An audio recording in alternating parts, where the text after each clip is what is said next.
¿Qué onda amigos? ¿Cómo están? Y sean bienvenidos a otra clase aquí en el Culto de Gauss, clase en la cual nosotros vamos a abordar el concepto de función inversa. En este caso vamos a dar la definición, ejemplos y un cálculo detallado de cómo se calcula la inversa. Vamos a considerar los ejemplos tratados que estarán viendo en este momento, y sí, sé que si ya vieron las clases anteriores probablemente se pregunten del por qué son los mismos, o bueno, algunos son los mismos, y esto es para que ustedes puedan visualizar y comprobar y distinguir cuando una función es inyectiva, biyectiva, sobreyectiva y en este caso tiene inversa. ¿Y cuál es dicha inversa? Todo esto está calculado fríamente para que ustedes puedan entenderlo de una manera mejor, de una manera eficaz, y lo entiendan, ya que esto es muy fácil, muy sencillo y para toda la familia. Entonces bien, sin nada más que decir, vamos a comenzar. ¿Qué es una función inversa?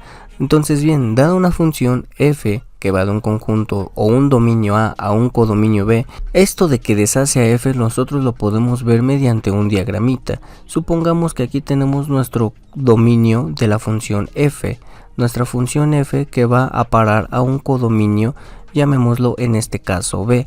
Este recorrido es solamente lo que hace nuestra función f.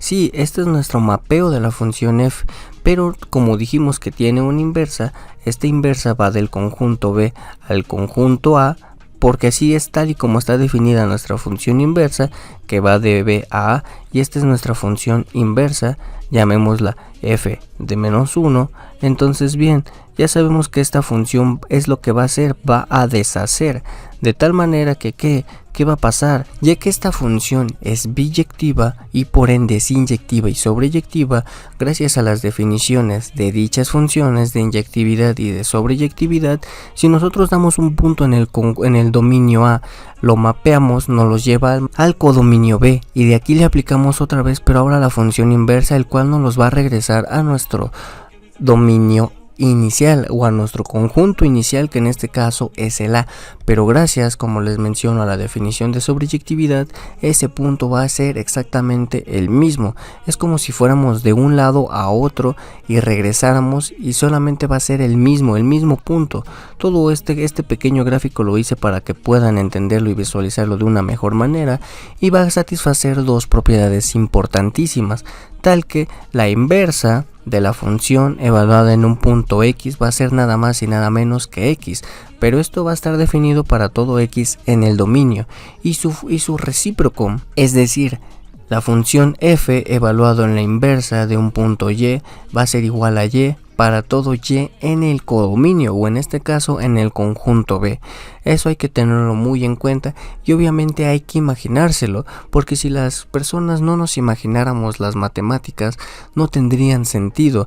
Es decir, vamos de un conjunto a otro y de regreso, y esto pues obviamente se los dejo a su imaginación, donde para que la inversa de f exista, f debe de ser biyectiva, y todas estas propiedades de biyectividad nosotros ya las estudiamos en las clases anteriores, que por cierto, si no las has visto, te invito a que las veas.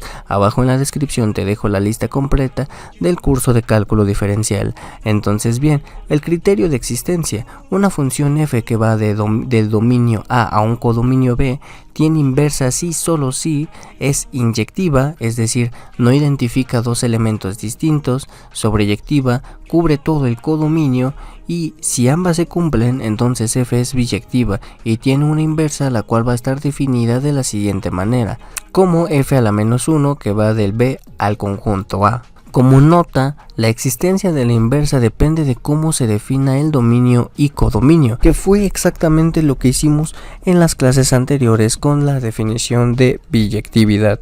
Entonces bien, un método para calcular la inversa, para hallar la inversa de f, es decir, vamos a escribir de primera manera y igual a f de x. Vamos a intercambiar las variables. En caso de que sea y, ahora va a ser x, y en caso de que ahora sea x, va a ser y. Esto es muy fácil, muy sencillo y para toda la familia.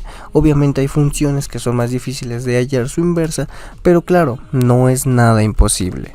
Entonces bien, posteriormente vamos a despejar y en función de x y después la expresión obtenida va a ser nada más y nada menos que la función inversa con dominio e imagen ajustados. Entonces bien, siempre vamos a tener que verificar que el dominio e imagen se intercambian entre f y su inversa. Aquí tenemos un primer ejemplo. El primer ejemplo es 2x más 1. Vamos a definir nuestra función y igual a 2x más 1. Vamos a intercambiar dichas variables, entonces esto sería como x igual a 2y más 1. Y vamos a despejar y, de tal manera que nos va a quedar y igual a x menos 1 todo dividido entre 2. Entonces bien, nosotros ya hemos calculado su inversa, ya que nosotros ya sabemos que dicha función es inyectiva, sobreyectiva y por lo tanto biyectiva, y por ello pudimos haber encontrado su inversa, porque es biyectiva y por lo tanto tiene inversa. Entonces bien, la función inversa, es decir f a la menos 1 de x, no es nada más y nada menos que la definida por la regla de la correspondencia siguiente, es decir, x menos 1 todo dividido entre 2. Entonces bien, como nuestra función está definida de los reales a los reales, dicha inversa también va a estar definida de los reales a los reales. Ahora bien, vamos a pasar a un ejemplo un poco más difícil, un poco más práctico. Nuestra función g de x igual a x al cuadrado con dominio restringido, es decir, de 0 a infinito, y vamos a definir nuestra función y igual a x al cuadrado con x mayor o igual que 0, gracias a nuestro dominio que nosotros estamos restringiendo. Ahora bien, vamos a intercambiar las variables.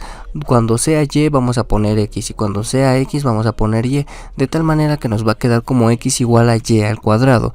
Vamos a despejar y de tal manera que y va a ser igual a la raíz cuadrada de x, siempre que y sea mayor o igual que 0, porque sabemos que x es mayor o igual que 0. Entonces bien, como conclusión, la función inversa de g en dicho intervalo, o bueno, más bien gracias por el dominio que es ese intervalo, va a ser igual a la raíz cuadrada de x. Por lo tanto, g va a ser una función que va a estar definida del dominio restringido, que en este caso es un intervalo que va de 0 infinito a 0 infinito, y su inversa también va a ser una función que va a estar definido de 0 infinito a 0 infinito, cuya inversa va a ser nada más y nada menos que la raíz cuadrada de x. Eso hay que tenerlo muy en cuenta. Vamos a pasar con un ejemplo número 3. Nuestra función h de x igual al logaritmo natural de x. Entonces bien, vamos a definir nuestra función y igual al logaritmo de x cuando x es mayor que 0. Esto por la definición de logaritmo. Entonces bien, vamos a intercambiar las variables. Cuando sea y ponemos x y cuando sea x ponemos y, de tal manera que vamos a tener la expresión como x igual al logaritmo de y. Vamos a despejar y, que en este caso vamos a aplicar la operación inversa del logaritmo, que ya sabemos que es la exponencial, y nos va a quedar que como y igual a la exponencial de x. Entonces bien, como conclusión, la función inversa de nuestra función h no es nada más y nada menos que la exponencial de x. Pero bueno, esto hicimos un poquito de trampa, porque esto nosotros ya lo sabíamos de clases anteriores. Pero bueno, el razonamiento es exactamente análogo, es el mismo para entender que dicha inversa es esta función de aquí. Entonces bien, nuestra función h, que va a estar definida con dominio de 0 a infinito a los reales, tiene una inversa, y dicha inversa está definida de los reales a 0 a infinito, y eso hay que tenerlo muy en cuenta. Entonces bien, vamos a pasar con un ejemplo número 4 y un ejemplo un poquito más difícil. Nos damos cuenta que nuestra función y igual a seno de x con un dominio restringido, en este caso con los puntos x que pertenecen al intervalo cerrado de menos pi medios a pi medios, es la función a la cual nosotros vamos a estudiar y vamos a verificar si tiene o no tiene inversa, y en caso de que la tenga, cuál es. Nosotros ya sabemos que esta función es inyectiva, sobreyectiva y por lo tanto biyectiva. Esto ya lo sabemos de las clases anteriores y del cómo se demostró que en efecto, gracias a que restringimos dicho dominio, la función es biyectiva. Entonces bien, en este caso vamos a intercambiar variables. Donde aparezca y vamos a poner x y donde aparezca x vamos a poner y, de tal manera que nos vamos a definir la función x igual al seno de y, de tal manera que ahora vamos a despejar y, donde utilizando la función inversa de la función seno, que es el arcoseno, sabemos que y es igual al arcoseno de x, cuando y pertenece al intervalo cerrado de menos pi medios a pi medios, de tal manera que, en efecto, nosotros ya sabemos que la función inversa está definida como el arcoseno de x, y de igual manera aquí nosotros hicimos un poco de trampa porque esto nosotros ya lo sabemos de las funciones trigonométricas inversas. Entonces bien, nuestra función k, que va del dominio restringido del intervalo de menos pi medios a pi medios a su codominio natural, es decir, de menos 1 a 1, tiene una inversa, y su inversa está definida del intervalo de menos 1 a 1 al intervalo cerrado de menos pi medios a pi medios. Aquí olvidé ponerlo, pero bueno, ya a estas alturas deberían de saber cómo interpretar su inversa. Entonces bien, las propiedades de la función inversa nos dicen que la gráfica de la función inversa se obtiene reflejando la gráfica de f con respecto a la recta y igual a x, y aquí les voy a poner un ejemplo. Tenemos nuestra función definida que nosotros definimos, es decir, nuestra función x al cuadrado restringiendo su dominio, y ya sabemos que esta es su función. Entonces bien, ¿cómo va a ser la gráfica de la función inversa? Tal y como lo dice esta parte de aquí, su gráfica va a estar reflejado con respecto a la recta y igual a x. Entonces bien, nuestra recta y igual a x es esta expresión de aquí, y por lo tanto nuestra función inversa, es decir, la raíz cuadrada de x, va a estar definida como esta parte de aquí. Bueno, aquí no me salió muy bien porque pues tengo un pulso muy horrible, pero en teoría esta es la parte de la parábola que va hacia esta parte de aquí, y por lo tanto esta es la parte que a nosotros nos interesa y que va a estar reflejado con respecto a la recta y igual a x, y las demás funciones se interpretan gráficamente de la siguiente manera. Y en este caso los invito a que vayan a GeoGebra y grafiquen las funciones que hemos presentado en esta clase, tanto la función como su inversa, y ustedes mismos lo comparen. Además, se cumple que la función inversa, aplicarle la función inversa a una función que ya es la inversa de f no es nada más y nada menos que obtener la misma función f. Además, si f es estrictamente creciente, es decir, su derivada siempre es positiva, entonces su inversa también lo va a hacer. Entonces bien, también, si f es estrictamente decreciente, es decir, si su derivada es negativa, su inversa también lo va a hacer. Entonces bien, como conclusiones, una función tiene inversa si solo si es biyectiva. El procedimiento consiste en escribir y igual a f de x, intercambiar variables y despejar. El dominio de f se convierte en la imagen de la función inversa y viceversa, ya lo hemos comprobado.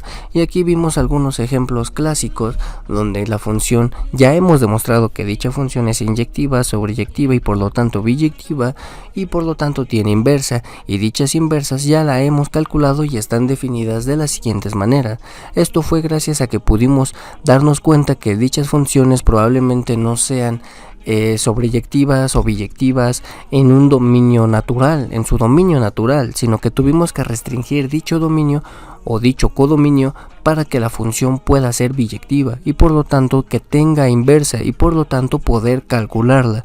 Pero bueno amigos, pues hasta aquí la clase del día de hoy. Si les gustó, les ayudó, les informó, regálenme un buen like, háganmelo saber en los comentarios, suscríbanse si es que no lo están, y pues bueno, aquí se despide su buen amigo y anfitrión, el Culto de Gauss. Nos vemos.